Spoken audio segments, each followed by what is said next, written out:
What's up, guys? Hello, how are you? I'm good. Good. So everybody out there on the interwebs, being funny today, but I'm really not that funny. So what we've got going on here today is we want to talk about something that I'm sure probably a lot of you have heard about. Maybe some of you have not, but there was a recent FCC ruling, and I started getting questions about it from people asking me. And at first I had no idea what was going on. And when I don't know what's going on, I have a person that I reach out to who knows all things about all things. She's there on your screen. Her name is Jamie Noel. I know her as Jamie Chapman, but she's now Noel, right? People get married, things happen. And so, and there's just, right, so this FCC ruling, a lot of things have happened. And just kind of want to take you guys, right, introduce a couple of people that are here, right? Jamie's here. I've known her for like 22 years, 23 years. Started at a little company that was called Quicken Loans at the time, or Rock Financial. Back in the early 2000s, she was just a baby. And right, she started there. She did a mortgage with them and ended up being hired by her loan officer. Has done great things over 21 years. I'll let you maybe give them a little just who you are and what you've done, Jamie. But contracts, compliance, redid all of Rocket Mortgage's lead allocation, renegotiated contracts, like just a whole bunch of super cool stuff. So I'm smart enough to know when I don't know something, find people that do. So Jamie's here. And then we've also got my brother who's here, does marketing for a lot of people across a variety of industries. And he was the one pushing me to talk about this subject. So the combination of both of them has us here today talking about this. And Jamie, you want to tell them anything about you? Yeah, Jamie Noel, thank you for the introduction. Spent 18 years at Rocket Mortgage, leading lead allocation or call center, process improvement, and then migrated into our legal team for business strategy. I left Rocket after having a baby, started a consulting company, kind of going through what is a good lead allocation setup, what's call center, what's compliance, TCPA, again, not an attorney, but have spent some intense time in this area. And then recently just moved to National Debt Relief, which is a phenomenal company, has been in business, for over 10 years, really puts our clients in the forefront in understanding how to be transparent with debt, how to make it a comfortable thing to talk about. But we're also buying leads. So understanding what the TCPA and in this FCC ruling applies to our lead allocation is really important to me as a senior revenue operations leader. Yeah, and those of you that don't know, Jamie was part of a little team called the Mousetrap. And you can think of them as like the Illuminati or like a cabal on the back end of that big red machine that is Rocket. There's these super powerful people that are back there pulling strings and kind of making all those things happen. And Jamie was one of the key kind of movers over there. And she executes and is able to get stuff done. So I just want to start we're going to go back in time. And we're going to start kind of where all of this originated from. And feel free to add any color. But back in 1991, I was going to play you guys a song, but it's kind of cheesy, so I opted not to. But there was a song, the #1 song in the land was Everything I Do For You by Bryan Adams. The #3 song in the land, which should probably have been #1, is Gonna Make You Sweat by CNC Music Factory. I was just a young lad in college. I couldn't even drink back then, but was like close to being able to. I drank a lot, just not legally.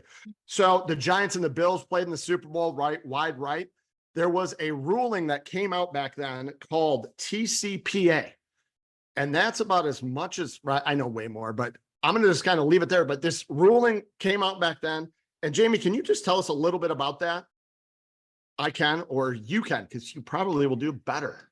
Well, it was enacted to protect consumers against being spammed. Really, it was at the start of when, at the time, I don't know how many people had cell phones, but it's home phones, right? It used to be attached to your wall, and it would ring nonstop when you started to search or fill out forms, providing your telephone number. So it was enacted, as a consumer protection law. And that is the name, right? It's TCPA, Telephone Consumer Protection Act. And was put in place, run by the FCC. And just so you guys know, my dad still has one of those phones on the wall with the cord. He keeps it out of nostalgia. And also in case of like nuclear holocaust, he'll be able to get a hold of us all, but none of us have one. So he's like the only man with that phone. But that just tells you a little bit about where I came from. And he worked for General Telephone Company for years. So awesome. So that happens. 2002, Jamie starts at Rock Financial. 2003 was the institution of the do not call list. And that was a national registry. For those of you that don't know, companies were responsible, like they put it back on the company to maintain this and not to be calling people that are on the do not call list. So that was kind of the beginning of it. Anything else you want to add there, Jamie? Josh? No, it was a massive, United States movement to get people to sign up for this do not call list. So as a telephony salesperson, whether it's a call center or just one-to-one, you were responsible to make sure you were not dialing people who had supplied express written consent to not call. So in reaction to the amount of spam calls that consumers were getting, they enacted this second part of the legislation to, again, put onus back on the dialer to make sure that they were adhering to what the consumer requested. And so I remember when this happened, and right, like this was also back in the days where people were like email lists, like emailing an email list was like a big thing. If you went back, you may or may not remember the internet then, like companies bought like a quarter section, right? There wasn't like a Google, you would buy like banner display ads. So it was like just a different world. But once you did that, people now started just selling your list to thousands of people and you just get blown up. So they put these things in place. Again, right? People were getting annoyed. You probably still had an answering machine at home. Your tape would get filled up with messages. And so this was put in place so you could block that. The next big thing, and maybe there's something that happened in between, but back in like 2015, and actually I think probably somewhere around 2010 also, they did some change. And maybe Jamie, I remember we had this thing that we called the big gun, where we would simultaneously dial like 20 people at once. And once you get somebody, you just answer that call and you just hang up on all other 19. And then you'd repeat that cycle like over and over. Something I think happened 2009 to 11 that said, hey, you actually have to have a live body on the other end. But in 2015, there was also some changes I have here in my notes, right, that allowed consumers to block robocalls, automated dialing, pre-recorded messages. So there were a bunch of changes on a 2015 ruling. Do you have any color on that? Yeah, call centers in general, anybody trying to get a consumer on the phone started to move in the direction of technology being more efficient. Can I dial more people? Do I have to be a human to leave a voicemail? So automated voicemail, robo dialing, texting was now a thing. So they had to update the bill to kind of move with the times of how fast technology was working, how fast companies were implementing that technology, and then obviously the increase of use of SMS. And is this when like you started getting on your text, right? Like I had to send text with the ability to stop or give somebody, like this was the kind of the ruling that made it easier for people to unsubscribe. Yes, as a part of it, yeah. Like I still get text messages from Al Gore from like, like about a hanging Chad. Like I can't get rid of them. Will these new laws kind of fix that? Like, yes, absolutely. Within the FCC ruling, puts a lot of onus back on the carrier to block these spam calls, these unintended or the marketing calls that shouldn't be marketed to, right? If you don't have permissible consent or an established business relationship, it's really a gray area of the marketing text that you can send to a prospective client. So with a lot of this new ruling coming forward, very much like the DNC where they put the action back on the company, this is now taking it one step further and putting the action back on the carrier. So think Verizon, T-Mobile, AT at a large scale for robo dialing and robo texting are going to start really looking at the content, the number, and blocking that text before it even hits the consumer. So the consumer now has a ton of ways with new ISO and Android updates that automatically block. But now you're going to have a secondary layer that's coming directly from the provider that won't even allow it to get to the consumer. So the consumer may not even know you dialed them. They may not know that you sent them a text because the carrier in and of itself blocked it. Yeah. So it is. I just want to mention on that, it's just from a consumer standpoint, one thing I've noticed lately, because as a marketer, I have to set up SMS and set up all these things. And I find it to be really interesting because you've worked as a consultant for really large companies. And at that level, they've always had to deal with compliance. But now as an individual loan officer or individual small companies are now having to get registered with the carriers. And as an individual marketer, it's not the same as it was before. But on the consumer side, I recently switched from Verizon to AT&T, and AT&T had this thing where I could just say, don't accept any spam calls. And so now I don't get any calls. And then also, if I don't know if you guys have noticed this on your phones, but when you get a phone call, it'll actually say the name of whatever company it is right underneath the phone number, even if you don't know the number. So it's actually really great on a consumer side. But the real question is, like, as mortgage companies or as loan officers, what are we going to do about this? Because it makes it way harder for us to market to our customers and to communicate with our customers, right? And so that's kind of like the whole reason of the history of all of this. But when you get those phone calls and you notice that it says the name underneath it, that's because of all of these rulings. Like, it actually tells you who's calling you, if it's a spam call, if it's a robo dial. So I think it's pretty cool, aside from the fact that it makes our marketing way harder. Yeah, I mean, I'm like 60-40 on it. 60% I think it's good, and 40% I don't like it, right? One, because I'm in an industry that a lot of people make their living this way, but I'm also like a sales nerd. I love getting the phone call from the guy that gets told to F off 70 times a day, because if he's good at it, like, I can learn things from him. So I look at it as like a learning experience. Like, and I know that I'm completely different than anyone else. Like, I look at it, if I'm getting robocalls about funding my business or different things, it's because I must have done something to get on somebody's list that I was like cool enough to make it there. So one, I just flip the script and say, I'm cool enough to be on a list that somebody thinks I might need money to fund a business. I do hate the Medicare calls. I'm not even that old. But right. So that's like, I think, and then I get really resilient salespeople on the other end. And I love to hear their comebacks and how they like try to do it. But for the average consumer, I'm sure that this is great.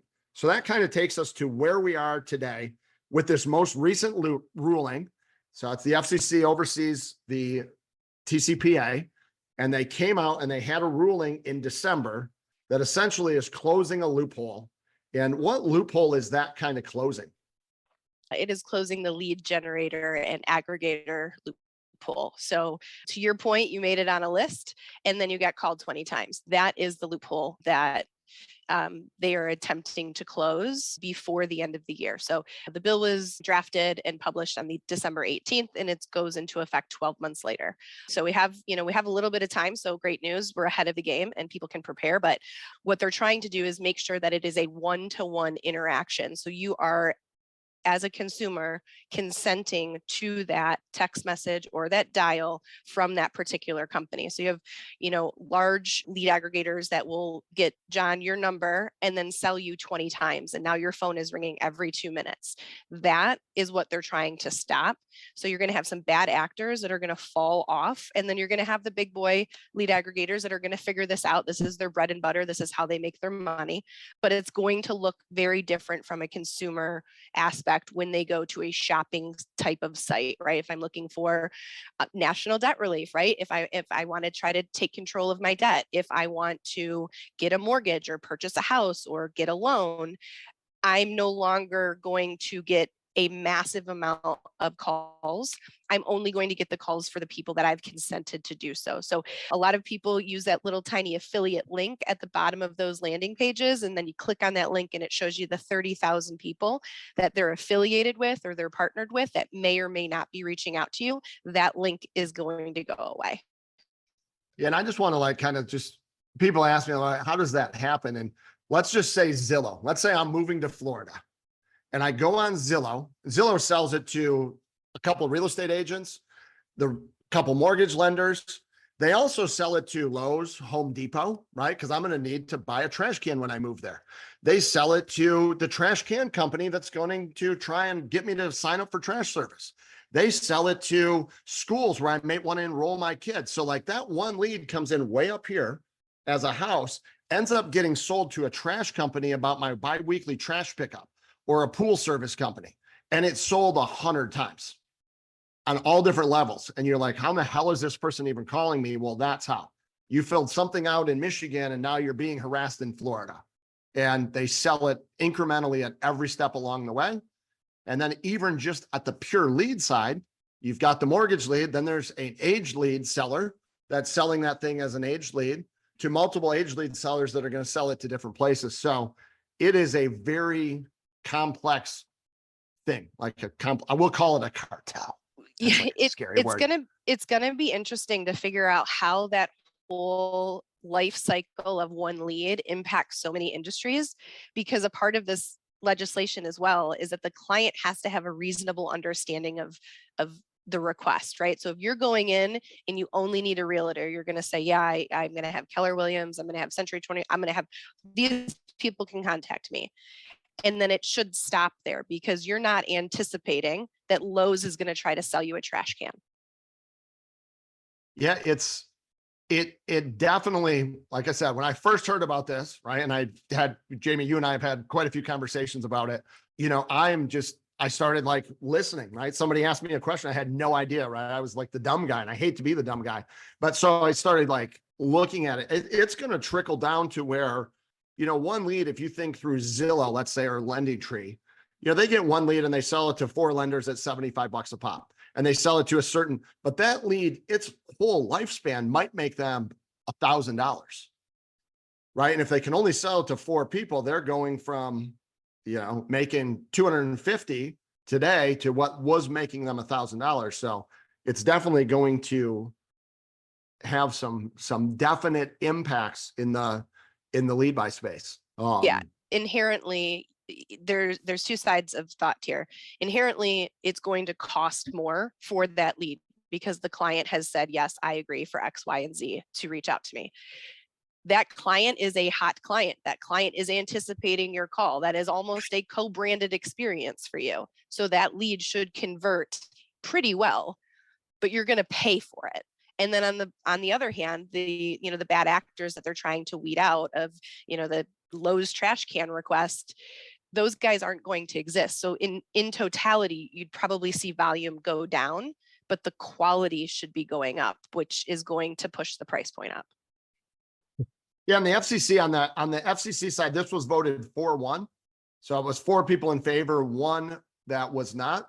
And the 1 person that was kind of dissenting in the vote had to just do with, right, they were concerned about the small business owner, because we're trying to hear, right, with anything you have unintended consequences. There are a ton of bad actors in this space, but there are going to be some good actors that get impacted. And it happens with anything, right? The pendulum swings one direction to the other. So anything else, like Josh, Jamie, or anybody really, that you would want to add, just like kind of on what the ruling was? It's closing this loophole that it must be a 1-to-1 consent. Somebody needs to know who they're applying for a loan with, or any service for that matter of fact. And those are the only people that can contact them. Is that kind of like it in a nutshell? Yeah. And the good news is to your point, that one person, trying to have a voice in the room for small businesses, small marketers, et cetera, like they're still having an open conversation, right? The FCC didn't just come in and say, here's the ruling. There is a part of it that says, they're going to allow for this feedback loop to potentially make some adjustments. I wouldn't think that they would, but they're at least open to hearing some of these adjustments. So we might see this go into effect. And then, to your point, the pendulum swung this way. And then, going into 2025, we really see the impact, and, they ease up on some of the rules. But one of the main components is trying to understand how this affects going into 2025. How are you preparing your business in the next 10 months to be able to not only be compliant in this area, which is super important, but also be sustainable? Like, what are you doing today, and is that sustainable for tomorrow? Yeah, it's So my 2 cents on this is, and why I thought it was so important today, is in working with a lot of different financial services providers in different spaces, the entire landscape is going to be changing pretty soon. And there's a lot of old strategies that are about to die. And that means where old strategies die, you're going to have to implement new programs and new strategies and new things. And so in terms of the loan officer toolbox and mortgage broker builder and some of those things, what we're training a lot of people to do is, and the reason that this is so important is because the creation and building of a personal brand is becoming more and more important, because people actually have to opt in directly with you. Meaning that while we were talking, I was trying to pull up realtor.com or Zillow, but they haven't made changes yet.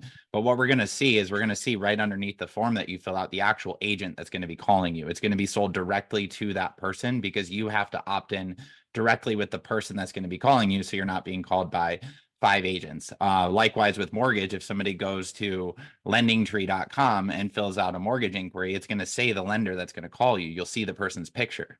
That's the only way that it's going to work moving forward. So gone are the days of buying shared leads from LendingTree. That's not going to be a thing anymore.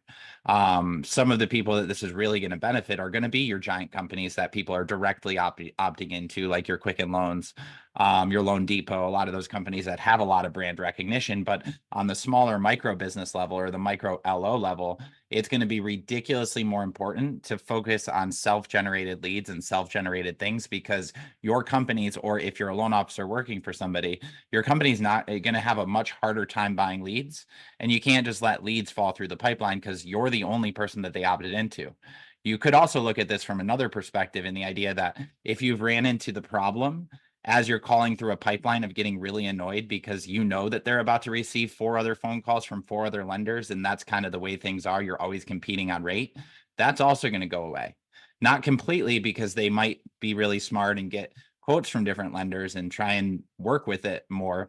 But it's also, when you think about being a broker, that's going to be significantly more important as well.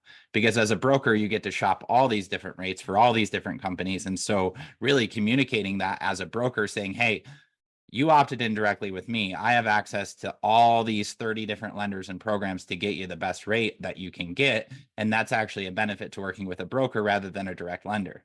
So the main takeaways from this is that there's a ton of laws coming down that's going to completely change the lead gen game. You're not going to be able to buy aged leads, or well, let's just say you're not going to be able to buy it and call them and text them and do any of that legally. I'm sure that there's still people that are going to do it. There's still people that are going to break the rules, just like the do not call list. There's still people that don't cross-reference the do not call list. And it's really hard for them when these new laws come out to actually enforce them. But on the other side of that, when they do enforce them, you don't want to be on the other side of that. I saw a guy, he was running a company doing lead gen in the solar space, and he grew that company, who was about to sell it for somewhere in the range of $20 to $30 million. And then the FCC ruling came down on him and he got sued, and he ended up having a settlement and being about $3 million in debt in settlements that he had to pay to his people. So it's kind of like, do you really want to send the spam email that violates the Can Spam Act, knowing that you can get fined $500 for every recipient that didn't opt into your email list? Well, you still can do it, but it's probably not a good business practice. I've told John this multiple times. I'm like, I don't really love buying email lists. I don't really love buying dial lists because they didn't opt in with me, which means that we have to change the way that we do things from a marketing perspective to get people to actually raise their hand. And as we've been saying lately, turn our likes into leads, right? Turn the people. Yeah. Sorry. Go ahead. No, you're good. I think that there's going to be a lot less noise in the space, right? To where today, you get bombarded. It's kind of a sprint to the bottom. You've got credit triggers. You've got all kinds of other things that happen. Your leads may become a lot more, they might cost a little bit more. And I don't even know. I think that we're not giving these companies like LendingTree, free rate update, right? Like, we're not giving those companies enough credit. And tech is super smart today. Like, it may very well be that you put in your inquiry, instead of seeing rates in a flash, LendingTree actually goes to, like, LendingTree today has nothing to do with what's best for the consumer. I probably shouldn't say that, right? I'm going to get at something, but LendingTree sells leads to the highest bidder. So the way that your LendingTree worked is, if you were willing to pay more than anyone else, that's who LendingTree sold it to. It had nothing to do with your rates, services, anything. It was just, we sell to the highest bidder. And if we can't sell to the highest bidder, Rocket will buy 100% of every lead in the country, probably even in foreign countries. Right? Loan Depot will too. They don't care. They spend, more than most countries' GDP in marketing on a yearly basis. So, right. So they had that. Well, now that's going to change. They may actually be a drop down where it says, here are our 15 lenders. Here's the price that they have. And maybe your tech's a little more expensive. You got to have a pricing engine. You have to push some additional stuff there. But what you're not going to have is, Jimmy Mortgage guy that's buying your credit triggers today, doing the loans at a discount, sending them spam emails, doing all kinds of stuff to where your phone call doesn't get returned. Right. So it's going to clean up the industry a lot. And I believe anybody that I'm working with, we're going to make sure that we do stuff right to where we're on the benefit, on the winning side of this. I was talking to a guy yesterday, starting a new brokerage. His plan is to buy credit triggers. And I said, so you're going to invest a lot of time building out auto text, all this stuff to work credit triggers. Yeah. I said, have you heard of the FCC ruling? Like you're going to build a whole business on something that's going away. And he was like, oh shit. I'm like, yeah, well, you need to think about that before you go, and do something. So I believe that I'm not scared about this. I actually think it's great. And especially, right, if you're thinking about it today and putting things in place, there's definitely going to be a way for you to carve out some business and just some other things. Jamie had mentioned before the feedback window. I think that actually closes today. There was a feedback period where you could go and I'm not sure on the day, somebody can Google it, ask ChatGPT. There's all kinds of places that will tell you that. And initially the bill was that it was to be implemented, I think, in 6 months, and that's already been stretched to 12. So like we talk about things today, and if you're watching this in 3 weeks, like there's a very good chance that anything that I'm wrong. I was right today on what I said, but it will be wrong in the future just because things change. And I'm really good at being wrong now that I'm in my 50s. I've gotten really good at it. 30s, I knew when Jamie started and I started working together, I knew everything. There's a song by the Verve Pipe that says, when I was young and knew everything, that was me. That had a big checkbook, worked at a place, just bust shit up and then fix it. But now I not so smart anymore. So let's talk about, and I think we've hit on a lot of these things. Who do you see the big winners here? I mean, I know who I believe the biggest winner is. Dale Dykes is raising his hand. He's a winner. You got No, I have a quick question for Jamie and you. There's a lot on LinkedIn, Facebook, social media about a particular website group going back and forth between the two giants here in Michigan. Yeah. And there's a central theme involved with trigger leads. Are those going away now, Jamie? I don't know that trigger leads will ever go away because it is a massive money-making industry for the big credit giants. However, one thing that you have to know is in order to make a dial to a client, you need to be TCPA compliant, or you inherently take on the risk of making that dial without the express written consent of a client. What you would get on a lead form, what you would get, in through an application package. So your closed client base, established business relationship, great. Buying just a dirty credit trigger list inherently is going to come with substantially more risk today than it will, or in 2025 than it will today. Okay. What we're going to be seeing a lot of from a marketing perspective is the challenge is you can buy the data, you just can't call it. So what's going to happen is a couple of the other big winners are going to be your Googles, your Facebooks, your other companies that I will buy the credit trigger list and I might get it cheaper because I know that I can't call them. But I can then upload that into an audience in Facebook or upload that into an audience in Google if I have the technology set up appropriately to do that. So I know that that person raised their hand or that person is seeking a mortgage, but I need to still take the extra step to gain consent. Yeah, I'm going to put on my tinfoil hat here. Actually, I don't have one. I should. And those, just so you know, Dale, like those Facebook groups, like such and such versus such and such, it is no different than, right? Like it was no different than the Rock versus Stone Cold Steve Austin. It's like the WWE, right? I mean, like there's just a lot of like chest puffing and like, who's going to king of the cage kind of thing, right? And that's just the flavor of the day. And it's just to get people outraged. But the credit triggers, it's going to become significantly harder. And a lot of really small brokers were able to, in the last couple of years, run a business off of them for a couple of reasons. Rates were so low that anybody could do business. Secondly, the CFPB, they weren't going at nobody was going after the broker doing 5 or 6 transactions. Like it just didn't happen because law firms need to get behind this. They're not going to go and sue somebody where their 30% is $8. Like they don't do anything for that. So people just kind of operated in a world where probably nothing's going to happen. And that will probably continue. Like probably not a lot's going to happen, but the data will be harder to get. When you go and sign up for credit today, it's way harder. Go and try and get a Twilio number and get your A2P compliance. Like you can't just go out there and do that, right? Like it's hard to get a phone number that inside of a CRM.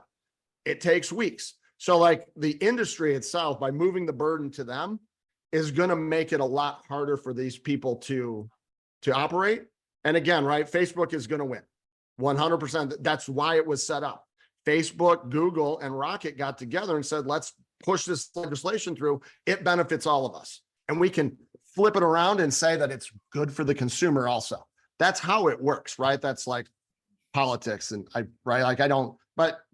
it's about them staying in power and making you think that you're getting power.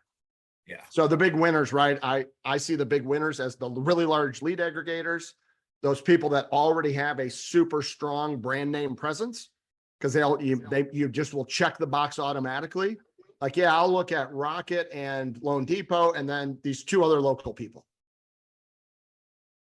And that's just kind of like how I think it's going to work, but we'll see. I just sent a message as well, just something that came up for me because we were talking about this yesterday. We're probably going to see another big increase in direct mail again as well. So the United States Postal Service is going to win. Yeah, EDDM, right? Every door and mailbox, right? Like you're going to get the postcards are coming. So because you can still mail people, they're part of the there's no rules against also. that yet. What? There's no rules against sending mail yet. Nope. Door knockers, right? Like just start right, like door to door. You're going to be canvassing areas. So we talked about the big winners and losers. We talked about aged leads, credit triggers. I guess on the aged lead side thing, Josh, you brought it up, and Jamie, maybe like today they sell them as aged leads. Jamie, you guys just see that they're just going to sell that now as data, and maybe the price change. It's no longer an aged mortgage lead. It's now just data of somebody that, right? Like, do you think they're just going to flip that around and do it a little bit differently? Is that your kind of thought there, Jamie? Yeah, I mean, it's a strong data point. It's a way to make money. I don't see why they wouldn't. So they're, obviously the big guys are going to figure this out, and it's probably going to be a better, smoother client experience, right? You're going to have some people who are going to have automated application systems built right into these bigger lead aggregators that are bringing in high value, high consent, high impact clients directly into, these larger areas. And it's not, again, this is the broker community, it's the retail community, but it affects everybody. If you're buying loans, auto loans, everybody. So collectively, I think we're all going to figure it out. We're just gonna have to be a little bit more creative in what our branding is, how much presence we have. I agree with Joshua. Like direct mail is an opportunity that kind of has fallen by the wayside because SMS was so cool. Well, if you can't SMS, what's the next best way to get your face and your brand out in front of somebody that's tangible? Direct mail. And does this, I've read it a couple of times in different ways and heard different interpretations. Does this also apply to cold email? I don't think they brought in canned spam. That hasn't changed. Like they don't Okay. actually need to put more rules in place. The rules are already there. They just don't enforce them really. And I'm not saying that that's a blanket statement to go send cold email. I'm just saying a lot of people have figured out ways around that as well. Like some of the cold email guys, basically one of the things they do is they set up 10 custom personal email inboxes and send it one-to-one. And then they use technology on the back end to get around the rules. So there's still some things that could be done, but at the end of the day, like I said, you're always going to get people that find a way around the rule. What about political people, right? Like we're coming into that year where your phone just gets folded up with political things. Are they going to be, right? It's not a lead gen, but somebody generated that lead to sell it to, every single person in the House and Senate across all countries to ask you for donations. Like, is that something that and nonprofits, like I get state police people calling me all the time. Are they also impacted by this? So those calls. So I didn't want to get political, but I think there's. Well, it's not political. It's just that we're heading into that season. It doesn't matter what side you stand on. Like ad prices go up on radio because people buy it.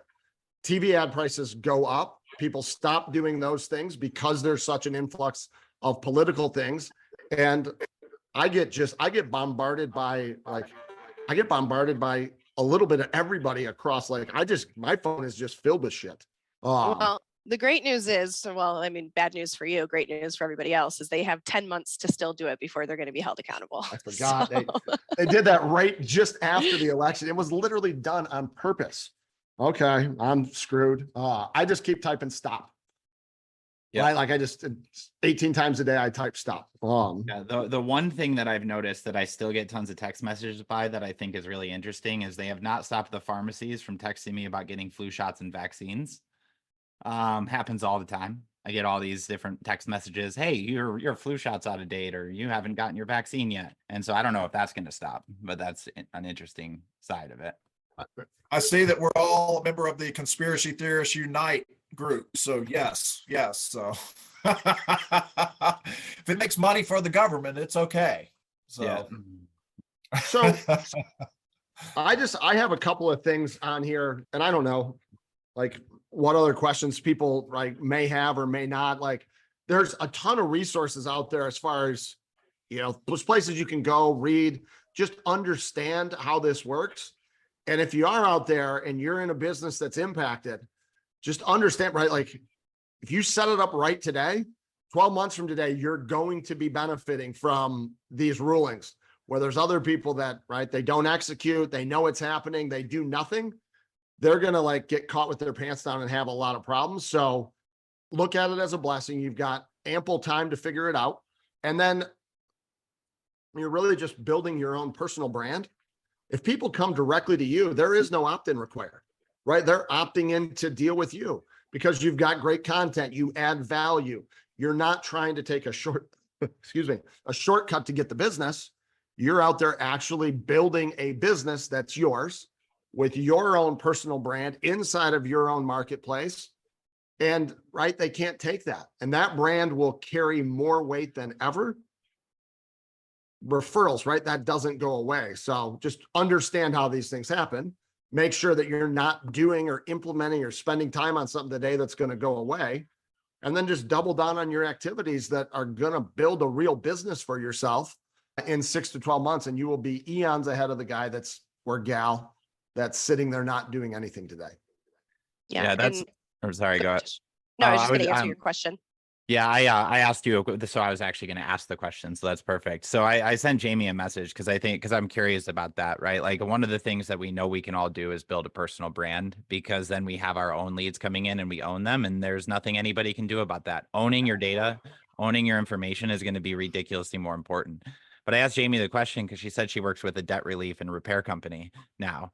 And I assume that the majority of the business that you guys get what was or is coming from either credit triggers or being the secondary or third place that Zillow or a Lending Tree or one of those guys would send their leads to.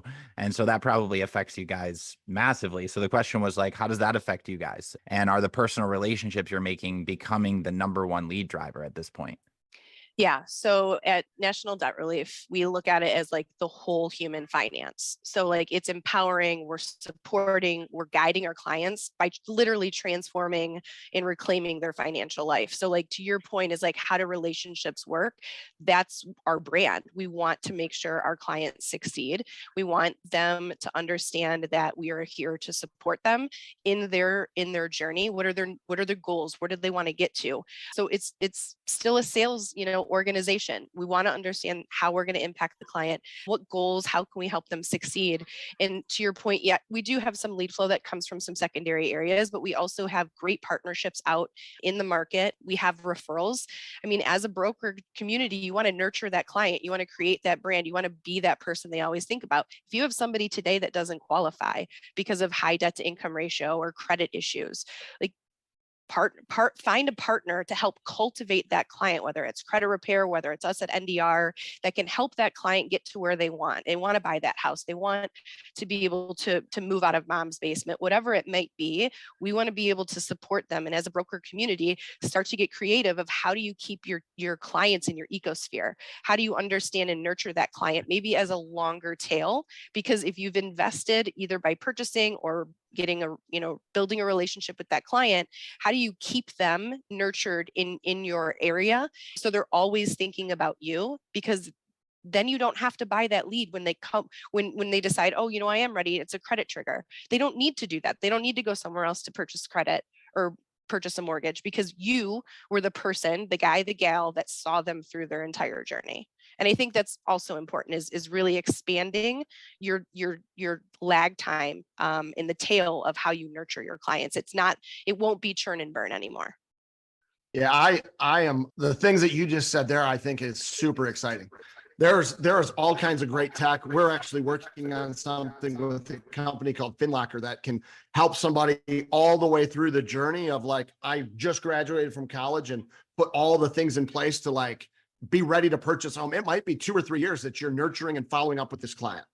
I see more and more affiliate type programs, right? If insurance agents can't just go out and buy thousands of leads, your mortgage lead, your lead becomes more valuable to them. I see more affiliate programs emerging for brokers, companies to go out and do things, right? That first lead attribute, right? Whoever gets it, that's where it's going to enter into the ecosystem. It's no longer Google that controls that. Agent referrals. I see having more tools, education, a longer tail, like you said, but like if you invest and do those things today, they're not like something that only the big people can do. Everybody can do it. But what I'm So, hearing right, you there's what I'm hearing just- you say with this is like, and what I've heard you guys both say is last week we talked about something called the larger market formula. And the idea is that the majority of time, like I was a loan officer for about 6 years, and the majority of time you'd get somebody that came through your pipeline and they'd have bad credit, or they wouldn't be ready to buy a home yet, or they would need about 6 months until they're ready, and they would just go into a black hole bucket and be gone. And I would just move on to the next one that would qualify because that's a deal today. And so what I hear you saying, I'm getting a lot of feedback. I think it's from Dale. There we go. Yep. What I hear you saying is that we're going to have to educate and nurture our clients and actually treat them like human beings as opposed to leads, pretty much. Absolutely. yeah. And if you can do it, you will win. Absolutely. So, and it's right. It's not that hard. Right, like worked at a lot of companies that had zero, they'd close a loan and their whole thing was just to buy another lead. If we retain any of them, right? The reason that the Rockets of the world have won is because they put systems in process, right? They have a whole team of these little mouse trappers and they put systems in place. They execute on it consistently. And when you do that, good shit happens. And right. So like, it's a huge opportunity. I am super excited about this for the people that we work with at the Mortgage Broker Builders, because everybody out there that's just doing credit triggers, being like whatever they might be, we're going to be able to take market share from them. The pie may not be any bigger, but we're definitely going to get a bigger piece because we're smarter about it. So I'm excited. This doesn't scare me at all. I actually think it's good. And if anybody too, if you don't follow Jamie or like you hook up with her on LinkedIn, she's super smart, knows a ton of stuff. And she is definitely one of my go-tos. When I have questions about things I don't know that have anything to do with compliance, tech, those kind of things, I'd say she's probably smarter than most CTOs out there when it comes to those things. She probably understands more about CRMs than most of the total experts out there, and lead allocation, all those kind of things. So she is a fantastic resource. I am privileged to like have her in my camp, and she's just awesome. So I leverage just shared her she's- LinkedIn profile in the chat as well if you guys want to connect with her. So- And it should be in the comments below this video as well. Yeah, and we'll get this up. You know, anybody has questions? Does anybody have a question? Dale, anyone? JC? Anybody have a question about this at all? Looks like Dale unmuted. You got it. You got some feedback? No? Cool. Well, please do send me an email, reach out. If you have questions, you want to better understand building a personal brand, kind of bulletproofing your business to where you've got things that are working for you throughout 2024, right? You know, we all want to make more in 24. If you want things about building a personal brand or tactics, approaches you can take, a couple of just key pointers that I would tell you is keep it simple. You cannot do 35 things. You're going to be able to do 1 or 2, do them well, execute on those things, and then move on to the next. Too many people get scatterbrained, and it's not super hard to do if you're only trying to do a couple of things. So if you've got questions, concerns, like this group, we give a ton of stuff away. I'm very accessible. I mean, even like I've helped Dale with video. Dale, you got to keep doing more video, man. He's over at Champion Funding. They've got some awesome programs, right? Like JC is doing some cool stuff. Like we've just got people doing cool things. So if you want to talk to me, please reach out. I'm here. There's a link someplace. You can go to my LinkedIn profile. You can schedule an appointment, get on my calendar. But really looking forward to what 2024 brings. And these changes are not good. I think Darwin said it's not the strongest that survive, but it's the ones that can best adapt to change. So be able to adapt to the change and you will excel. Thank you, Jamie. It was Thank my you, Josh. pleasure. Yeah, thank you. You Thanks, guys Thank have you. a great joining. day. Thank you, John.